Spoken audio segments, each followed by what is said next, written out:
സ്മൃതി എനിക്ക് എത്ര മിനിറ്റ് സമയം ചോദിച്ചു തരുമെന്ന്? ഒരു 3 മിനിറ്റ് 4 മിനിറ്റ്. ഈ ചർച്ചയുടെ ആദ്യഘട്ടത്തിൽ അങ്ങ് എനിക്ക് അനുവദിച്ചത് 5 മിനിറ്റിന് ബഹുഭൂരിപക്ഷ സമയവും അങ്ങ് ഇടപെട്ടുകൊണ്ടിരിക്കുകയായിരുന്നു. അതിനുശേഷം ഈ ചർച്ചയുടെ 3/4 പങ്ക് ഒരു രാഷ്ട്രീയ മുന്നണിയിലെ 2 പാർട്ടിയുടെ നേതാക്കന്മാര്, കോൺഗ്രസിന്റെ പ്രതിനിധി, അതേപോലെ തന്നെ UDF മുന്നണിക്കകത്തെ RSPയുടെ നേതാവ്, ഈ 2 പേരും. സുഹൃത്തുക്കളെ, ഇത് ആർഷോ എന്ന് പറയുന്ന ഡിവൈഎഫ്ഐയുടെ ചെറുപ്പക്കാരൻ സ്മൃതി പരുത്തിക്കാട് എന്ന് പറഞ്ഞ റിപ്പോർട്ടർ ചാനലിലെ ആ ഒരു സ്ത്രീയുമായിട്ട് നടത്തിയ ഒരു ചർച്ചയാണ്. നമുക്കറിയാം അവരൊരു മാധ്യമ പ്രവർത്തകയാണ്. പച്ചയ്ക്ക് പറഞ്ഞാൽ അവരൊരു കോൺഗ്രസ് മാധ്യമ പ്രവർത്തകയാണ്. കോൺഗ്രസിന് വേണ്ടിയിട്ട് ഒരു നാണവുമില്ലാതെ ന്യായീകരണ പരിപാടികളായിട്ട് മുന്നോട്ട് പോകുന്ന ഒരാളാണ് ഇവർ എന്നുള്ള കാര്യത്തിൽ ഒരു സംശയമില്ല. ഇവരുടെ വർത്തമാനങ്ങൾ, ഇവരുടെ നിലപാടുകളൊക്കെ കേട്ട് കഴിഞ്ഞാൽ നമുക്ക് മനസ്സിലാകും. തൊട്ടപ്പുറത്ത് കമ്മ്യൂണിസ്റ്റ് പാർട്ടിക്ക് വേണ്ടിയിട്ട് എന്ന രീതിയിലൊക്കെ പ്രവർത്തിക്കുന്ന ഒരാളെന്ന രീതിയിലൊക്കെ അരുൺകുമാർ സംസാരിക്കുന്നുണ്ട്. ശരിയാണ്, സംഭവിച്ചോട്ടെ. പക്ഷേ ഒരു ചാനൽ ചർച്ചയിൽ ഒരു സാമാന്യ മര്യാദ എന്ന് പറയുന്നൊരു സംഭവമുണ്ട്. ഒരു ചാനൽ ചർച്ചയിൽ ഇപ്പോൾ നോക്കൂ, ഇതിൽ 1, 2, 3, 4 പേര് പങ്കെടുക്കുന്നുണ്ട്.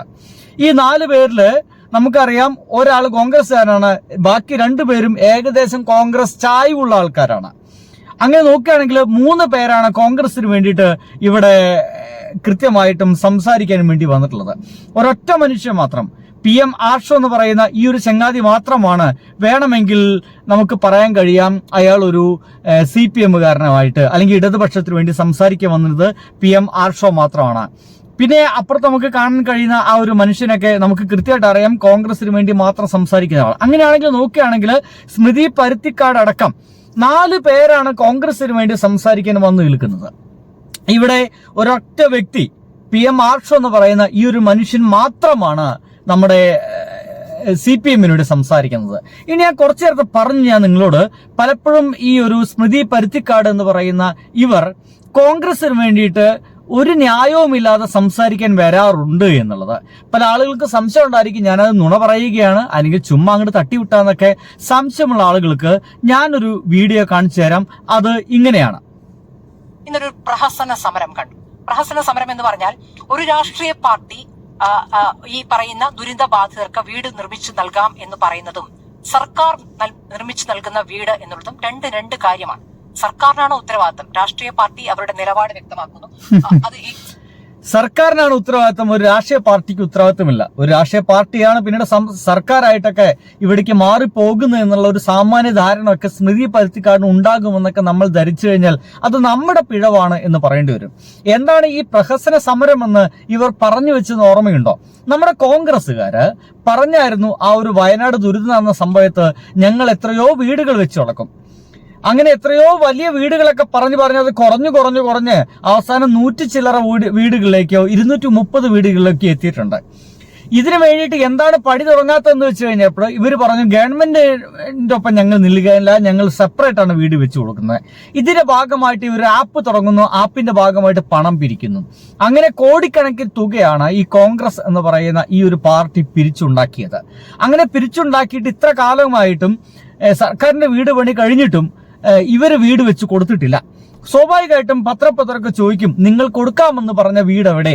അപ്പോൾ പറയും സർക്കാരിന്റെ വീട് ഉദ്ഘാടനം ചെയ്യുന്നതിനോടൊപ്പം തന്നെ ഞങ്ങൾ കോൺഗ്രസ്സുകാർ കൊടുക്കാൻ ഉദ്ദേശിച്ച വീട് കൂടി ഉദ്ഘാടനം ചെയ്യുന്നതായിരിക്കും എന്നീ കള്ളം, പച്ചക്കള്ളം ഇങ്ങനെ തുടരെ പറഞ്ഞുകൊണ്ടിരിക്കുമ്പോൾ അവസാനം സഹിക്കവയ്യാതെ ഇവർ വീട് പണി തുടങ്ങിയെന്ന് പറഞ്ഞു കോൺഗ്രസ്സുകാരെ. അപ്പോഴാണ് ഈ കേരളത്തിലെ കുറച്ചു ഡിവൈഎഫ്ഐയുടെ ചെറുപ്പക്കാര് നേരെ അവരുടെ സ്ഥലത്തേക്ക് പോയത്. വയനാട് ഇവർ വീട് വെച്ച് കൊടുക്കാമെന്ന് പറഞ്ഞ ആ സ്ഥലത്തേക്ക് പോയി അവിടെ വീട് പണി നടക്കുന്നുണ്ടോ എന്ന് നോക്കി. ഒരു തരിമ്പ് പോലും നടക്കുന്നില്ല എന്ന് മാത്രമല്ല അവർ വീട് പണിക്ക് ഉദ്ഘാടനം ചെയ്യാൻ വേണ്ടിയിട്ട് കല്ലിന്റെ മേലെ പുല്ല് വളർന്നു എന്നുള്ള കാഴ്ചയാണ് നമുക്ക് എല്ലാവർക്കും അവർ കാണിച്ചു തന്നത്. ആ ഒരു സമരത്തെയാണ് ആഭാസ സമരമെന്ന് ഇവർക്ക് തോന്നിപ്പോയത്. അതെങ്ങനെയാണ് ഒരു ആഭാസ സമരമാവുന്നത്? ഒരു രാഷ്ട്രീയ പാർട്ടി ഈ പച്ചപ്പാവങ്ങൾക്ക് ഒരൊറ്റ രാത്രി കൊണ്ട് വീടും പുരയിടവും ഉറ്റവരെ നഷ്ടപ്പെട്ട അവർക്ക് കൊടുക്കാമെന്ന് പറഞ്ഞ ആ സംഗതി കൊടുക്കാതിരിക്കുന്നതല്ലേ ആഭാസത്തരം? അതെന്തുകൊണ്ടാണ് സ്മൃതി പരുത്തിക്കാടിന് ആ കൊടുക്കാതിരിക്കുന്നവരെ പ്രവൃത്തിയാണ് ആഭാസത്തരം എന്ന് സ്മൃതി പരുത്തിക്കാടിന് തോന്നാത്തത് എന്ന് ചോദിച്ചു കഴിഞ്ഞാലാണ് അതിന് ഉത്തരമായിട്ട് മാറുന്നത്. അതുകൊണ്ടാണ് ഇവരെ ഞാനടക്കമുള്ള ആളുകൾ ഒരു കോൺഗ്രസ് അനുഭാവിയായിട്ട് ഇവരെ മുദ്ര കുത്തുന്നത്. നുണയന്മാരുടെ കൂട്ടം എന്നൊക്കെ പറയുന്നത് വളരെ മോശമായ പ്രയോഗമാണ്. വീട് നിർമ്മാണം തുടങ്ങി എന്ന് പ്രതിപക്ഷ നേതാവ് പറയുന്നത് നുണയാണോ? വീട് നിർമ്മാണം തുടങ്ങി എന്നായിരിക്കാം പ്രതിപക്ഷ നേതാവിനെ അറിയിച്ചത്. പ്രതിപക്ഷ നേതാവ് ഓരോ തവണയും വയനാട്ടിൽ പോയി അവിടെ കല്ലിട്ടോ കല്ലിന് മുകളിൽ വന്നോ എന്ന് നോക്കുന്നില്ല. അദ്ദേഹത്തെ ധരിപ്പിച്ചതായിരിക്കും. ഞാൻ പറയുന്നു കോൺഗ്രസ് പരിശോധിക്കേണ്ടതുണ്ട്. ഞാനത് പറയുകയാണ്. എല്ലാ ക്യാമറകളും ഇത് തൊട്ട് മുൻപല്ലേ നമ്മൾ സംപ്രേഷണം ചെയ്തു? അല്ല, നമ്മുടെ സംപ്രേഷണം നോക്കിയിരിക്കുന്നതായിരിക്കും. രാഷ്ട്രീയ നേതാക്കളെല്ലാം പ്രചാരണത്തിലാണ്. അർത്ഥം വയനാട്ടിൽ അവിടെ നിർമ്മാണ പ്രവർത്തനം തുടങ്ങിയിട്ടുണ്ടോ ഇല്ലയോ എന്ന്. ഒരു മിനിറ്റ്. വയനാട്ടിലെ സ്മൃതി പരുത്തിക്കാട് ഇപ്പോൾ നമ്മുടെ അരുൺകുമാറുമായിട്ട് ഈ ഫൈറ്റ് നടക്കുന്ന എന്തിന്റെ പേരിലാണെന്ന് അറിയാവോ? നമ്മുടെ കേരളത്തില് ഇങ്ങനെ ആ വയനാട്ടിൽ നിർമ്മാണ പ്രവർത്തനം തുടങ്ങി, വീട് പണി തുടങ്ങി എന്ന് പറയുന്ന പച്ചക്കള്ളം പറയുന്ന നമ്മുടെ ബഹുമാനപ്പെട്ട പ്രതിപക്ഷ നേതാവ് വി.ഡി. സതീശൻ ചേട്ടനാണ്. അപ്പൊ വി.ഡി. സതീശൻ ചേട്ടൻ നുണ പറയുമ്പോൾ നുണ പറയുന്നു എന്നല്ലാതെ അതിന് പകരമായിട്ട് വേറെ എന്തെങ്കിലും വാക്കുകൾ കണ്ടെത്തിയിട്ടുണ്ടോ? നമ്മുടെ ഒരു സിനിമയിലുണ്ട്, എന്താണ്, കുണ്ടി കാണിച്ചു എന്നതിന് പകരമായിട്ട് ചന്തി കാണിച്ചു എന്ന് എഴുതിയാൽ മതിയോ എന്നൊക്കെ ചോദിക്കുന്ന പോലൊക്കെയുള്ള ഒരു വർത്തമാനമാണ് ഇത്. ഒരു എന്താ പറയാ, പാർലമെന്ററി ഭാഷയല്ല ഞാൻ ഉപയോഗിച്ചെന്നറിയാം, പക്ഷെ ഒരു തമാശ നിങ്ങൾക്ക് പറഞ്ഞു എന്നർത്ഥം.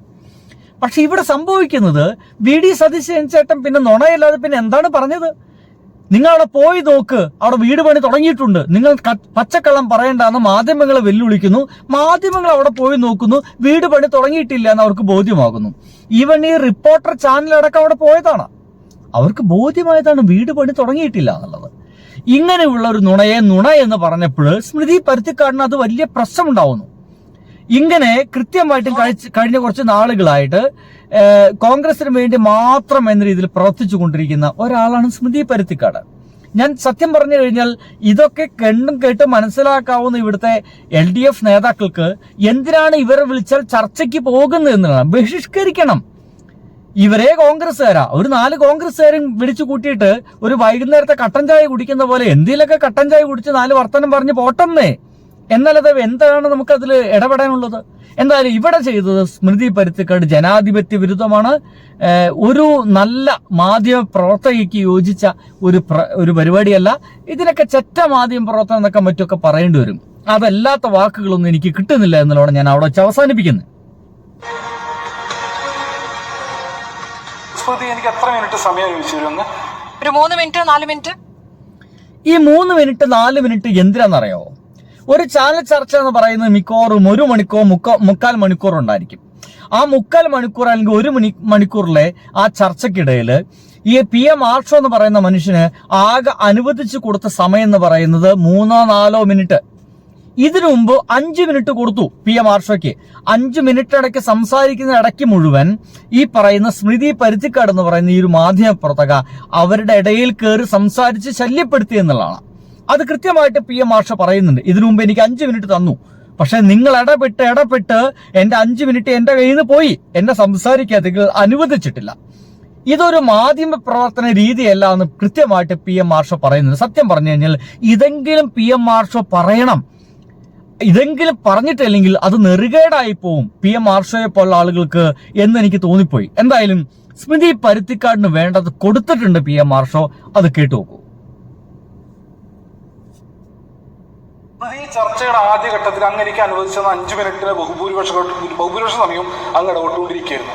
അതിനുശേഷം ഈ ചർച്ചയുടെ 3/4 പങ്ക് ഒരു രാഷ്ട്രീയ മുന്നണിയിലെ 2 പാർട്ടിയുടെ നേതാക്കന്മാര്, കോൺഗ്രസിന്റെ പ്രതിനിധി, അതേപോലെ തന്നെ UDF മുന്നണിക്കകത്തെ RSPയുടെ നേതാവ്, ഈ 2 പേരും ഈ ചർച്ചയുടെ 3/4 സമയവും എടുത്ത് നടത്തിയിട്ടുള്ള അഭിപ്രായ പ്രകടനങ്ങൾ, അതിനകത്ത് മറുപടി പറയുന്നതിന് വേണ്ടി അങ്ങ് ഈ ചർച്ചയുടെ അവസാനത്തെ 2 മിനിറ്റ് എനിക്ക് അനുവദിച്ചു തരികയാണ്. എന്ത് വിരോധാഭാസമാണ്? ഞാൻ ഈ പറഞ്ഞ എനിക്ക് വേറെ പണിയില്ലാതെ നടക്കുന്ന ആളല്ല, അങ്ങ് മനസ്സിലായിക്കോ. എന്റെ 1 മണിക്കൂർ സമയം ഇവിടെ റിപ്പോർട്ടർ ചാനലിൽ വന്നിരിക്കുന്ന നേരത്ത് എനിക്ക് 100 പണി ഇവിടെ തെരഞ്ഞെടുപ്പുമായി ബന്ധപ്പെട്ട് നടത്താനുണ്ട്. ശുദ്ധ തോന്നിവാസാണ് അങ്ങ് കാണിച്ചുകൊണ്ടിരിക്കുന്നത്. മാന്യതയില്ലായ്മയാണ് ഇത്. ഇത് മാധ്യമ പ്രവർത്തനാണോ അതെങ്കിൽ മറ്റെന്തെങ്കിലും? ഇവർ ഈ 3/4 മണിക്കൂർ സമയം എന്റെ അതിഥികളിൽ നേതാക്കൾ ആരുമില്ല. രാഷ്ട്രീയ നിരീക്ഷകരാണ്. നേരത്തെ നിങ്ങൾക്കൊപ്പം ഉണ്ടായിരുന്ന ആര് പറഞ്ഞു ഇവര് നേതാക്കന്മാരല്ലെന്ന്? കൃത്യമായിട്ടും കോൺഗ്രസ് നേതാക്കന്മാരാണ് അവരല്ല. ആ കോൺഗ്രസ് നേതാക്കന്മാരെ പിടിച്ചു വെച്ചിരിക്കുകയാണ്. എന്നിട്ട് പറയണ എന്റെ അതിഥികൾ നേതാക്കന്മാരും ആരുമില്ല, താങ്കൾ. അപ്പൊ നേതാക്കന്മാർക്ക് സമയം കുറവ് കൊടുത്താൽ മതി എന്നാണ് ഇവർ ഉദ്ദേശിക്കുന്നത്? മറ്റുള്ളവർക്ക് സമയം കൂടുതൽ കൊടുക്കണമെന്നാണ് ഇവർ ഉദ്ദേശിക്കുന്നത്? അതെന്ത് രീതിയാണെന്ന് എനിക്ക് മനസ്സിലാവുന്നില്ല. ആയിരുന്നു ഇപ്പോൾ അങ്ങനെയല്ല എന്നതുകൊണ്ട് ഒരു നേതാവൊന്നുമല്ല അദ്ദേഹം ഒരു അംഗത്വം എടുത്തു എന്നേ. അങ്ങ് മുക്ക സമയം കളയാണ്ട് ആർഷോ മറുപടി പറയൂ. ആർഷോ, ഇത് എന്തിനാണ് ഈ ബഹളം വെക്കുന്നത്? ആർഷോ പകുതി സമയവും ബഹളത്തിന് സമയം കളയാണ്, ഉത്തരത്തിലേക്ക് വരുന്നില്ല. മണിക്കൂർ നടത്തിയ ചർച്ചയുടെ അവസാനം അല്ല, എടുത്തു നോക്കൂ ആർഷോ, എടുത്തു നോക്കിയാൽ മതി. കൂടെ അങ്ങെടുത്തോ. ഈ 1 മണിക്കൂർ ചർച്ചയുടെ 3/4 മണിക്കൂർ 2 മിനിറ്റിൽ ഞാൻ ഇതിന് മറുപടി പറയണമെന്ന് പറയുന്നത്. ഞാൻ 4 മിനിറ്റ് അങ്ങനെ മറുപടി പറയാൻ ഞാൻ 4 മിനിറ്റ് എന്ന് പറഞ്ഞല്ലോ, 3 മിനിറ്റ് ബഹളം വെക്കുകയാണല്ലോ ആർഷോ. ഇത്തരത്തിലുള്ള ചർച്ചക്കകത്ത് പങ്കെടുക്കാനും താല്പര്യപ്പെടുന്നില്ല. ജനാധിപത്യപരമായി പെരുമാറും ആർഷോ.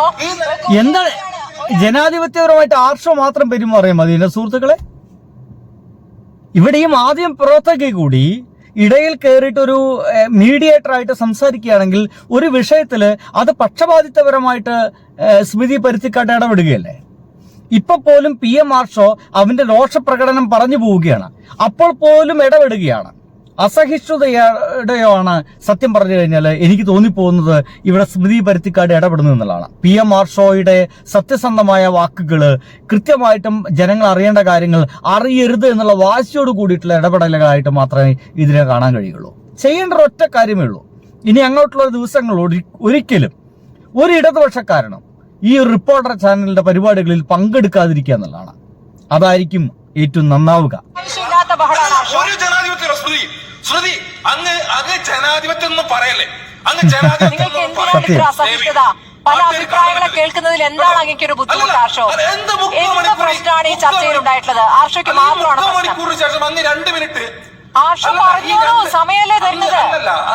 ആർഷോ പറയൂ, ആർഷോയ്ക്ക് പറയാനുള്ള സമയമാണ്. സമയം എനിക്ക് തോന്നുന്നു ശ്രുതി, അങ്ങയോട് ചർച്ച നടത്താനും അങ്ങയുടെ ഇത്തരത്തിലുള്ള ജനാധിപത്യ വിരുദ്ധമായ ഇടപെടലിന് ഇരുന്ന് തരാനും എനിക്ക് താല്പര്യവുമില്ല, സമയവുമില്ല. അങ്ങ് നടത്തിക്കോ, ദയവ് ചെയ്ത് നിങ്ങളുടെ ഈ പറഞ്ഞ റിപ്പോർട്ടർ ചാനലിന്റെ പ്രതിനിധികളെ കൊണ്ട് ഇങ്ങോട്ട് വിളിപ്പിച്ചിട്ട് ചർച്ചയ്ക്ക് വരുമെന്ന് പറഞ്ഞ് വിളിക്കാതിരിക്കാം. ചർച്ചയിൽ ഉന്നയിച്ച ഒരു ചോദ്യത്തിന് പോലും ഉത്തരം പറയാതെ 8 മണിയാകുമ്പോ ഇറങ്ങിപ്പോകൽ നടത്തും. എന്തായാലും അപ്പൊ അതിന്റെ ഇടയിൽ ആ കോൺഗ്രസ്സുകാരെ ഇടപെട്ടിട്ടൊരു നാറിയ വർത്തമാനം കൂടി പറയാനുള്ള ശ്രമം നടത്തുന്നുണ്ട്. സത്യം പറഞ്ഞു കഴിഞ്ഞാൽ എനിക്ക് ആർഷോയുടെ ബഹുമാനം തോന്നുന്നുണ്ട്. അതെങ്കിലും സ്മൃതി എന്ന് പറയുന്ന ആ ഒരു മാധ്യമ പ്രതിയോട് പറഞ്ഞിട്ടില്ലെങ്കിൽ അതൊരു രാഷ്ട്രീയ പ്രവർത്തകൻ എന്ന രീതിക്ക് അതൊരു നെറുകേടായി തീരും. അതെങ്കിലും പറയണം. ഇവരെ മാത്രമല്ല കേട്ടോ, ഇതുപോലെ പക്ഷപാതിത്വപരമായിട്ട് ചർച്ച നടത്തുന്ന ഒരുപാട് ആളുകളുണ്ട്. മാധ്യമ പ്രവർത്തനം എന്ന് വെച്ച് കഴിഞ്ഞാൽ ഏതെങ്കിലും പക്ഷത്തിനൊപ്പം നിൽക്കുകയല്ല, ആളുകൾക്ക് സംസാരിക്കുവാനുള്ള അവസരം നൽകുകയും അവരെ കൊണ്ട് സംസാരിപ്പിക്കുകയും അവരുടെ തമ്മിൽ നിന്ന് ഒരു സമ്മപ്പിലേക്ക് എത്തുകയും ചെയ്യുകയാണ്. അതല്ല നടക്കുന്നത്. ഒരു അജണ്ടയുമായിട്ട് ഇറങ്ങി തിരിച്ചിരിക്കുന്നു. ഒപ്പം തന്നെ സ്മൃതി പരുത്തിക്കാട് അടക്കമുള്ള 4 മാധ്യമപ്രവർത്തകർ എന്ന പേരിൽ 4 കോൺഗ്രസ്സുകാരോട് ഒന്നിരിക്കുന്നു. ഒറ്റ കമ്മ്യൂണിസ്റ്റുകാരെ വിളിക്കുന്നു. ആ കമ്മ്യൂണിസ്റ്റുകാരന് ഒരു നിമിഷം പോലും സംസാരിക്കാൻ കൊടുക്കാതിരിക്കുക, എന്നിട്ട് അയാൾക്ക് ഉത്തരമില്ല എന്ന് പറഞ്ഞിട്ട് അയാളെ പറഞ്ഞയക്കുക, അല്ലെങ്കിൽ ആ ചർച്ച അവസാനിപ്പിക്കുക. സ്വാഭാവികമായിട്ടും ചർച്ച അവസാനിപ്പിക്കുമ്പോൾ കോൺഗ്രസ്സുകാർ പറഞ്ഞത് മാത്രം നാട്ടുകാർ കേൾക്കുകയും അതിനപ്പുറത്തേക്കുള്ള ആൻസർ കിട്ടാതിരിക്കുകയും ചെയ്യുമ്പോൾ കോൺഗ്രസ്സുകാർ പറയുന്നത് സത്യമാണ് എന്ന ഇതിലേക്ക് ആ ചർച്ച അവസാനിപ്പിക്കപ്പെടും. ഇതാണ് ലക്ഷ്യം. അതിന്റെ അപ്പുറത്തേക്ക് വേറെ ഒന്നുമില്ല.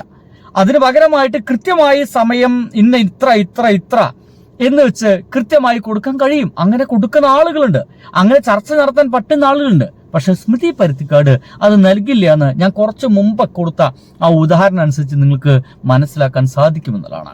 എന്തായാലും PM ആർഷോ താങ്കൾ മറുപടി പറഞ്ഞിട്ടുണ്ട്.